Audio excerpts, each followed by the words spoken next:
تیتر اول امشب خبر فوری انتظار میره تا دقایق دیگه دولت لبنان سقوط کنه. وزیر بهداشت این کشور به خبرگزاری رویترز گفته نخست وزیر لبنان آماده اعلام استعفای دولته. این یکی از خواسته‌های اصلی معترضان بود که همین حالا هم در خیابان‌های بیروتن. تصاویر زنده داریم از بیروت، جایی که اعتراضها همچنان علیرغم اعلام اینکه دولت احتمالاً به زودی استعفا میکنه ادامه داره. همونطور که در تصاویر زنده می‌بینید داره این درگیری‌ها به خشونت هم کشیده میشه. به این ترتیب موج بحرانی که سه‌شنبه با انفجار مهیب بندر بیروت شروع شد حالا دولت لبنان رو هم متلاشی کرده. در طول برنامه زنده دوباره به بیروت خواهیم رفت و با تیمی از کارشناسان و خبرنگاران و روزنامه‌نگاران بحران لبنان رو دنبال خواهیم کرد. اما پیش از همه بریم به مرکز لبنان. سعید فاضل خبرنگار آزاد از این شهر با ما. سعید، فضای اونجا رو برامون توصیف کن. سلام عرض می‌کنم خدمت شما و بینندگانتون.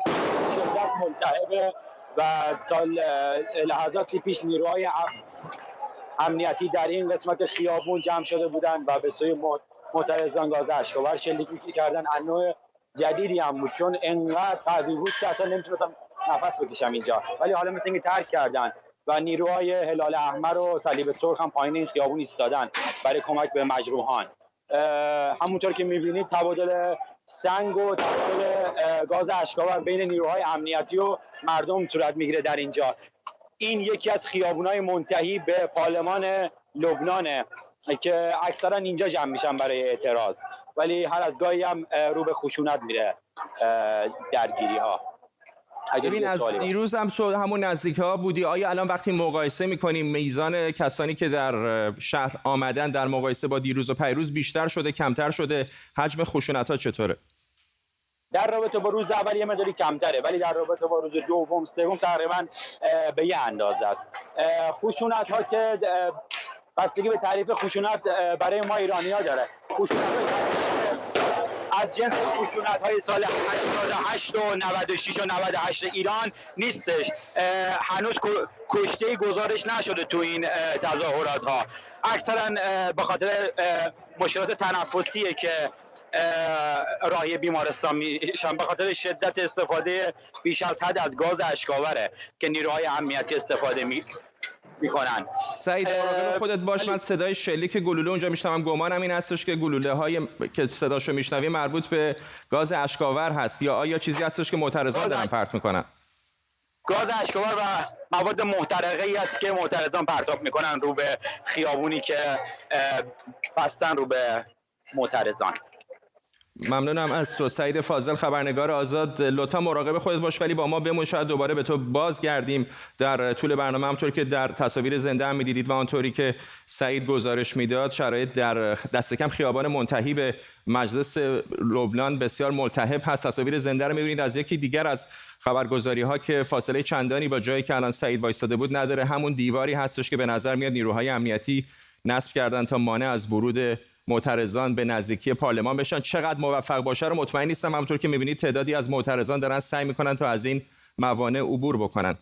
اگر بخوام بهتون توضیح بدم از نظر جغرافیایی که کجا وایستادیم، مرکز بیروت خیلی جای بزرگی نیست. در واقع مجلس لبنان اینجا قرار داره، همون جایی هستش که همین الان سعید داشت با ما صحبت می‌کرد. میدان شهدا یکی از میدان‌های اصلی شهر هستش که به طور سنتی معمولاً تظاهرات گسترده در بیروت در همینجا صورت می‌گیره، در نزدیکی مسجد الامین، و فاصله زیادی هم اتفاقا با محل انفجار در بندر بیروت نداره که در بالای تصویر می‌بینید که انفجار مهیبش باعث شد تا لبنان و کل جهان به لرزه در بیاد. علی صدزاده، تحلیلگر مسائل جهان عرب، هم به ما پیوسته. آقای صدزاده، به نظر میاد که ساعت‌های پایانی دولت لبنان رو داریم می‌بینیم. نه تنها ساعت پایانی، من فکرم دقایق پایانی، چون قرار است که حدود 20 دقیقه دیگر آقای دیاب نخست وزیر جلوی تلویزیون بیاد و اعلام بکنه که در حقیقت میخواد استعفا بده، چون راهی دیگه ای نداشت. تا به حال 6 وزیر و وزرای مهم، وزرای دارایی، اقتصاد، دادگستری، خارجه، اینا استعفا دادن و همونطور که شما نقل قول کردید از وزیر بهداشت لبنان قرار بوده که همه یک باره استعفا بدن. گویا آقای دیاب مقاومت کرده، ولی حالا مقاومتش به جایی نمیرسه. 20 دقیقه دیگه میاد و اعلام استعفا میکنه. ولی سوال اصلی این است که چه میگوید، چون قبلها هم که صحبت از استعفا کرد، صحبت از این کرد که 2 ماه میخواد بمونه به عنوان کفالت در نخست وزیری تا انتخابات آینده رو سازماندهی بکنه. هم میدونن 2 ماه در لبنان نمیشه انتخاباتی انجام داد. به هر حال باید صبر بکنیم ببینیم چه میگه 20 دقیقه دیگه. یک سوال بسیار بزرگ آقای سعدزاده، سرنوشت حزب الله هستیم وسط.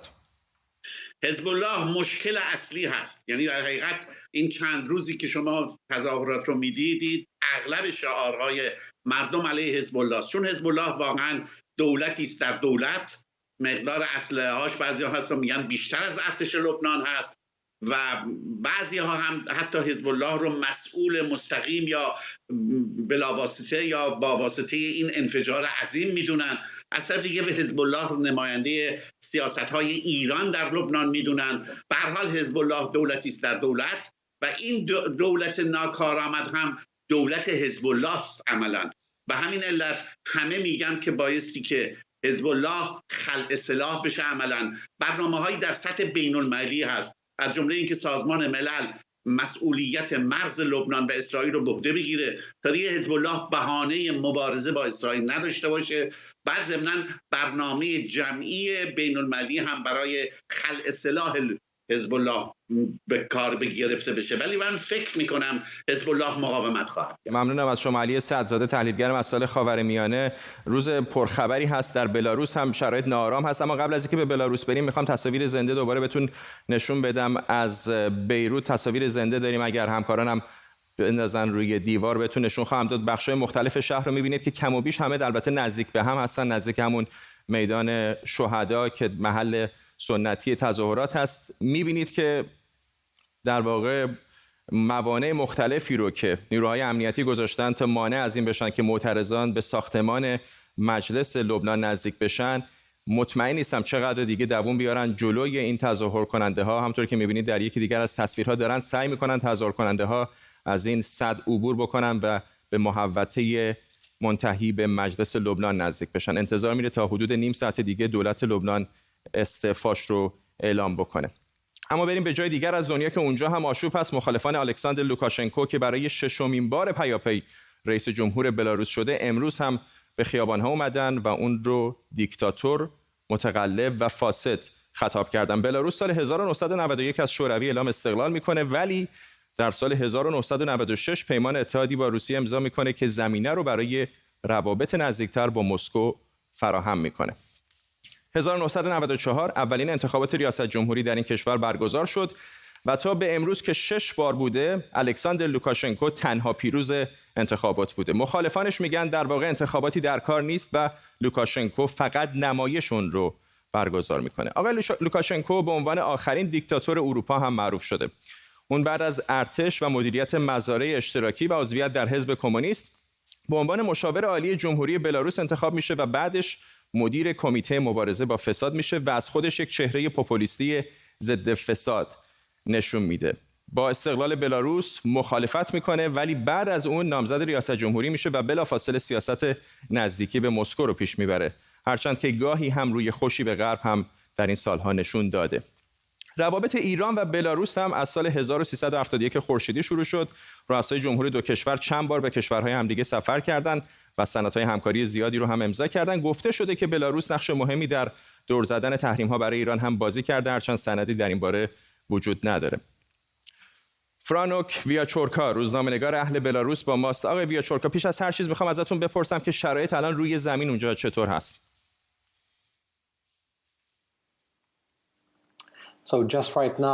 در حال حاضر معترضین در مرکز شهر مینسک جمع شدند تا اعتراض بکنند به نتایج انتخابات.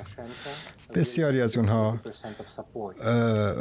معتقدند که 80% رأی نیاورده، به خاطر اینکه از سال 2010 مرتب داره از محبوبیتش کم میشه و همینطور واکنشی که به ویروس کرونا داشت که در ماه مارچ شروع شد از محبوبیت اون کاست. نمیخواد ترک کنه قدرت رو و میخواد در قدرت بمونه و برای همینه که این سرکوب خشونت‌آمیز رو بر علیه معترضین صلح مسالمت جو ترتیب داد. هیچ کس به پلیس حمله نکرده. این پلیسه که از گلوله‌های مشقی و آبپاش استفاده میکنه و بسیاری از افراد زخمی شدن. حدود 50 نفر در زندان هستند و حدود 3000 نفر دستگیر شدن در بلاروس، در مینسک و در مناطق دیگه. امروز روز دوم تظاهراته و من فکر میکنم این تظاهرات هفته ها و شاید ماه ها ادامه پیدا بکنه و بسیار فکر نمی کنم که در قدرت بمونه تا انتخابات بعدی. فرانوک ویاچورکا، روزنامه‌نگار اهل بلاروس، ممنونم از شما. غلامرضا سلیمانی، رئیس کل بیمه مرکزی ایران، گفته خسارت هواپیمایی اوکراینی ساقط شده به دست سپاه به عهده شرکت‌های بیمه اروپایی. این در حالیه که پیشتر وزارت خارجه ایران گفته بود ایران مسئولیت این اقدام رو پذیرفته و پرداخت غرامت هم به عهده جمهوری اسلامیه. هواپیمای بوئینگ 737 اوکراینی در 18 دی ماه سال 98 مورد هدف قرار گرفت و همه 176 سرنشینش کشته شدند. ایران بعد از 3 روز پنهانکاری در آخر قبول کرد که پدافند سپاه پاسداران به دلیل خطای انسانی هواپیما رو هدف قرار داده. علی هریسچی، وکیل دادگاه‌های فدرال از واشنگتن دی سی، با ماست. آقای هریسچی، چقدر این ادعای مقام ایرانی در شرکت بیمه مرکزی ایران درست هستش که بازماندگان مسافران این هواپیما باید از شرکت‌های اروپایی درخواست غرامت بکنن؟ بله، با سلام خدمت شما. در واقع در کلیات ممکنه که درست باشه ولی خیلی به دیتیل های مختلفی بستگی داره. در مجموع همیشه وقتی سانحه‌ای پیش میاد، اولین در واقع جایی که بازماندگان میرن برای شکایت بر علیه شرکت هواپیمایی است. شرکت های هواپیمایی بیمه ای رو دارن یا میتونن داشته باشن که اجباری هم نیست که داشته باشن، که شرایط جنگی یا شرایط تروریستی و در واقع هواپیما ربایی رو در بر بگیره. ما الان نمیدونیم که هواپیمایی اوکراین چنین بیمه ای رو داشته یا نداشته. به صرف این هم که چنین بیمه ای داشته باشه، سقف بیمه میتونه که در واقع یک مسئله مهمتری باشه، به خاطر اینکه تا یک حدی میتونه که ضرر و زیان رو جبران بکنه.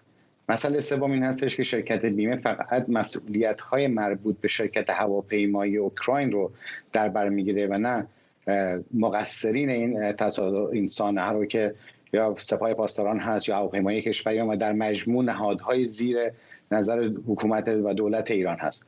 بنابراین حتی اگر هم شرکت بیمه از نظر پرداخت رو به عهده بگیره، اینطوری نیستش که بار مسئولیت‌های مالی ایران از دوشش برداشته بشه، بلکه شرکت بیمه میتونه که بابت ضرر و زیانی که از جیب خودش به مصاورینش و یا در واقع بیمه شدگان پرداخت کرده، چون تقصیر رو در واقع ایران میدونه، عاده شکایت بر علیه ایران بکنه و اون غرامتی رو که به شهروندان داده رو، اون در واقع بازماندگان داده رو از ایران دوباره بخواد. برای همین ایران فکر نکنه که در واقع اشتباه در واقع این گفته این هستش که جوری گفته شده که گویا ایران دستش رو میتونه بشوره و بگه که بیمه ها پرداخت بکنن. به این نحو نیست. کسی که مقصر هست در آخر در واقع اون پرداخت آخر رو انجام خواهد داد، مگر اینکه ایران هم و در واقع مثلا فرودگاه شرکت هواپیمایی ایران هم برای خودش بیمه داشته باشه که تجسمش خیلی مشکل خواهد بودش که چنین بیمه وجود داشته. سپاسگزارم. علی هریسچی، وکیل دادگاه فدرال از پایتخت آمریکا واشنگتن با ما. هند و چین در هفته‌های اخیر چندین بار در مناطق مرزی مورد مناقشه با هم درگیر شدند. درگیری‌هایی که همه جهان رو نگران کرده. حالا اما کمی شرایط آرامتر شده و رهبران نظامی دو کشور این هفته با هم دیدار کردند. با این حال اختلافات مرزی دو کشور آتش زیر خاکستریه که هر لحظه میتونه دوباره شعله‌ور بشه. امشب تنش هند و چین رو زیر ذره بین میبریم.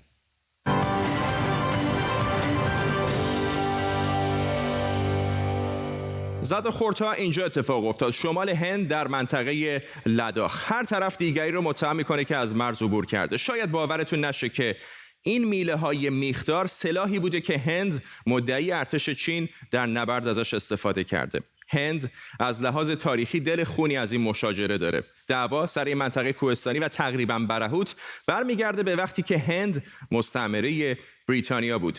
73 سال پیش هند اعلام استقلال میکنه و همون مرزی رو که بریتانیا بین چین و هند کشیده بود میپذیره، ولی دست میذاره روی بعضی از مناطقی که سرش اختلافه. چین تقریبا تا 10 سال بعد حرفی نمیزنه، اما بعد توی مناطق مورد اختلاف یه جاده میسازه. اختلاف‌ها به مرور بالا میگیره و بالاخره در سال 1341 شمسی، یعنی 58 سال پیش، یک جنگ 32 روزه بین چین و هند در میگیره. ارتش هند شکست میخوره و حدود 20 کیلومتر عقب میشینه. شکستی تحقیرآمیز که خاطرش تا همین امروز هم از یاد رهبران هند نرفته. بعدها هر دو مرزی رو قبول میکنن که به LAC یا مرز کنترل واقعی معروفه. LAC سرحد دو کشور رو تعیین میکنه و حدوداً 3500 کیلومتره. همین خطچینهایی که روی نقشه دارید میبینید. این خطچینها نه تنها یکی از طولانی ترین مرزهای جهانه، بلکه یکی از طولانی ترین منازعات مرزی جهان هم هست. هنوزم که هنوزه هر دو کشور در صدد ساخت جاده برای برپایی پایگاه‌های نظامیشونن. نمونهش همین درگیری‌های اخیره. رهبران دو کشور با هم تماس تلفنی هم داشتن، ولی به نظر نمیاد از موضعشون عقب نشینی کنن. هند به دنبال صلح است، اما اگر تعرضی صورت گیرد با تمام قوا پاسخ درخور خواهیم داد. سربازان ارتش هند دوباره در یک عمل تحریک‌آمیز عامدانه از خط کنترل واقعی گذر کردند و حتی به شدت به سوی افسران و سربازهای چینی حمله ور شدند. اما داستان واقعی فقط بر سر چند رشته کوه نیست. داستان صعود دو ابرقدرت همسایه است. بیایید نگاهی بندازیم به آمار و ارقام و قدرت چین و هند رو با هم مقایسه کنیم. چین با 1 میلیارد و 400 میلیون نفر پرجمعیت‌ترین کشور دنیاست و هند با حدود 100 میلیون کمتر در رتبه دوم ایستاده. تا اینجا خیلی از هم دور نیستن، ولی همین که بریم سراغ اقتصاد تفاوت‌ها تازه آشکار میشن. سرانه تولید ناخالص ملی چین حدود 5 برابر هنده. این فاصله در اقتصاد خودش رو در سرمایه‌گذاری‌های نظامی هم نشون میده. بودجه نظامی چین 4 برابر هنده. یک نمونه از این تفاوت رو میتونید در تعداد هواپیماهای جنگنده دو کشور ببینید. چین 1232 جنگنده داره و هند فقط 538. این عدم تقارن نظامی رو بذارید کنار رشد اقتصادی دو کشور. برخلاف ابرقدرت‌های دوران جنگ سرد یعنی آمریکا و شوروی که به اندازه یک اقیانوس بینشون فاصله بود، اینجا دو ابرقدرت در حال صعود داریم که هم‌مرزن. همینه که یک منطقه برهوت و بی‌سکنه تبدیل میشه به صحنه نبردی که توش هیچ کس جرأت حتی شلیک کردن هم نداره.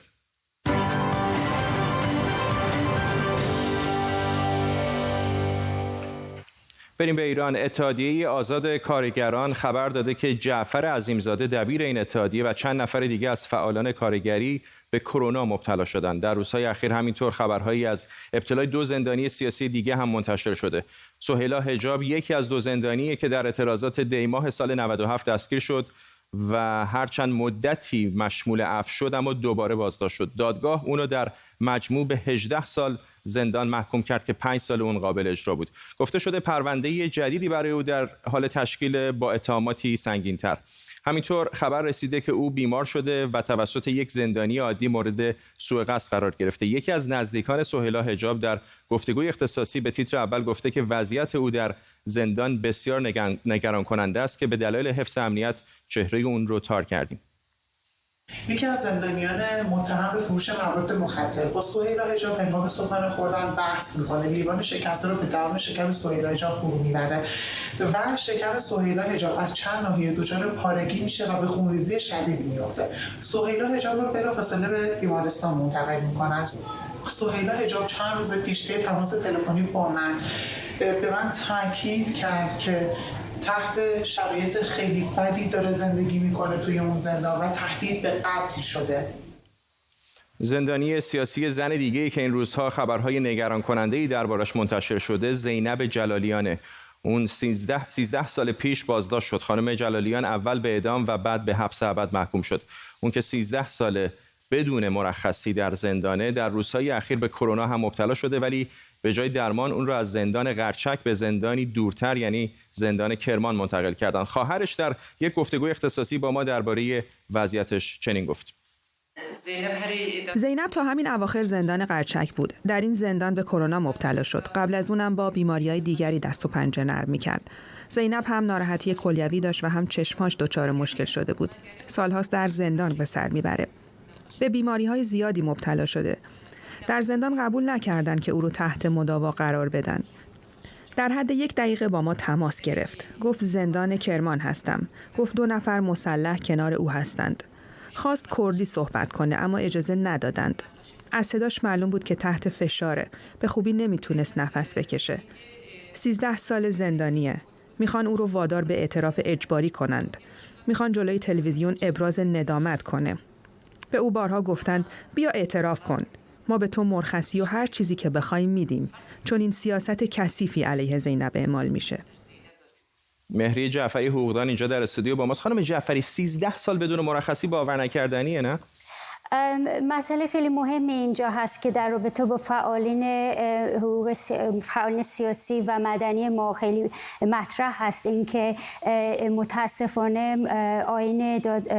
آیین‌نامه اجرایی سازمان زندان‌ها میشه گفت همه زندانیان سیاسی و فعالین اجتماعی رو به نوعی از حق مرخصی محروم کرده. شما اگه توجه بکنید به ماده 221 آیین‌نامه مشخصا میگه که اقدام علیه امنیت ملی شامل در واقع افرادی که میخوان مرخصی بگیرن شامل این افراد نخواهد شد. این حق مرخصی یا به نوعی این اعطای مرخصی از طرف سیستم. بنابراین ما میبینیم که مسئله هست که راحت پیش بینی کردن که بسیاری از فعالین رو از این حق محروم بکنن. و خیلی کوتاه در مورد این وضعیت درمانی به خصوص کسانی که به بیماری کرونا هم مبتلا شدن چه مسئولیتی سازمان‌های مرتبط دارن؟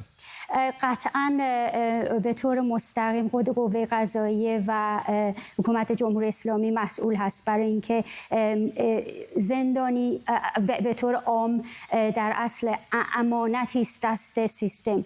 زندانی حقی یعنی در واقع اختیاری از خودش نداره که بتونه اون مقررات اولیه بهداشتی رو برای خودش رعایت بکنه. در واقع شما اختیار دست اون سیستم هست. وقتی سیستم به این شکل سیستماتیک مخصوصا در رابطه با فعالین سیاسی و مدنی اهمال میکنه، دست باید پاسخگو باشه، به خصوص در جریان اخیر که ما میبینیم که بسیار شوع زیادی پیدا کرده در زندان. ممنونم از شما مهری جعفری حقوقدان اینجا در استودیو با ما. قبل از پایان برنامه میخوام دوباره شما رو ببرم به بیروت. تصاویر زنده داریم از این شهر که درگیری‌ها بین معترضان و نیروهای امنیتی کم و بیش به خشونت کشیده شده. پشت سر همین معترضان یک حصار به نظر آهنی سیاه رنگ می‌بینید که به نظر میاد یکی از ورودی‌های منتهی به محوطه پارلمان لبنان هست که معترضان از دیروز امروز تلاش کردن تا با عبور از این سد خودشون رو به حیاتی برسونن که در واقع منتهی میشه به پارلمان لبنان. اتفاقا این پارلمان فاصله چندانی هم با مقر نخست وزیری ساختمان سرای کبیر نداره که انتظار میره تا حدود شاید 10 دقیقه دیگر نخست وزیر لبنان روبروی دوربین ها بیاد و اعلام بکنه که دولت لبنان قصد استعفا داره. اگر چنین اتفاقی بیفته باید انتخاباتی زود هنگام برگزار بشه. به هر حال استعفای دولت یکی از خواسته های معترضان بود، اما اینکه استعفا به خودی خود اونها رو راضی بکنه جای سوال داره. همونطور که می‌بینید در بخشایی از شهر این اعتراض‌ها همچنان داره افزایش پیدا می‌کنه. در مواردی به خشونت کشیده شده. تا اینجای کار چند وزیر و تعدادی از نمایندگان مجلس لبنان استعفاشون رو اعلام کردن و زن نمیره که کل دولت هم تا دقایق دیگر سقوط بکنه. طبیعتاً این خبر رو در ایران اینترنشنال از نزدیک دنبال خواهیم کرد.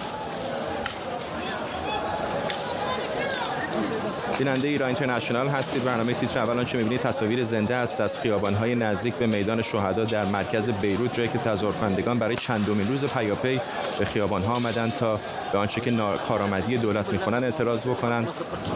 بعضی از ورودی‌های منتهی به پارلمان این کشور بسته شده، ولی همونطور که می‌بینید معترضان دارن از این سوی این حصار سنگ پرتاب می‌کنند و بعضی‌ها هم سعی کردن که ازش عبور بکنن و به محوطه پارلمان نزدیک بشن. این در حالی که تعداد کشته‌ها به نزدیک 200 نفر رسیده. نگرانی این وجود داره که کشته‌های بیشتری هم باشن، به خصوص با توجه به اینکه ارتش حالا اعلام کرده که عملیات عملیات جستجو برای پیدا کردن افرادی که ممکنه زیر آوار هنوز زنده باشن رو متوقف کرده، چون دیگه امیدی به زنده بودن هیچ کدام از قربانیان نیست.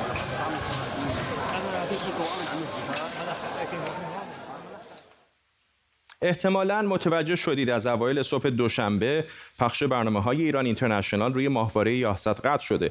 این مشکل مربوط به ایران اینترنشنال نیست و کل ماهواره یاست دچار یک مشکل فنی عمده شده. خود یاست هم مشکل رو تایید کرده، ولی زمانی برای حل شدن اگر اصولاً حل بشه اعلام نکرده. لطفاً اگه ممکنه از این فرکانس‌هایی که روی صفحه می‌بینید عکس بگیرید. فعلا همه شبکه‌های روی ماهواره یاست از دسترس خارج شدن، ولی خوشبختانه در همون جهت یاست 2 ماهواره دیگه هم هستن که ایران اینترنشنال روی هر دوی اونها قابل دریافته. ماهواره‌های ترکمن‌عالم و اکسپرس. فرکانس‌های ما رو در این ماهواره‌ها روی صفحه می‌بینید. هیچ نیازی به تغییر جهت آنتن یاست نیست. فقط همین فرکانس‌ها رو اگر وارد کنید میتونید ما رو ببینید. به علاوه ماهواره‌های ترکمن‌عالم و اکسپرس در ترکیه و اروپا هم قابل دریافتن. همونطور که گفتم اگر براتون ممکنه از تصویری که مشاهده می‌کنید عکس بگیرید و از طریق واتساپ و تلگرام برای دوستان و آشنایانی که دچار مشکل شدن بفرستید. به این ترتیب میرسیم به پایان تیتر اول امشب. ممنون که در این برنامه همراه ما بودید.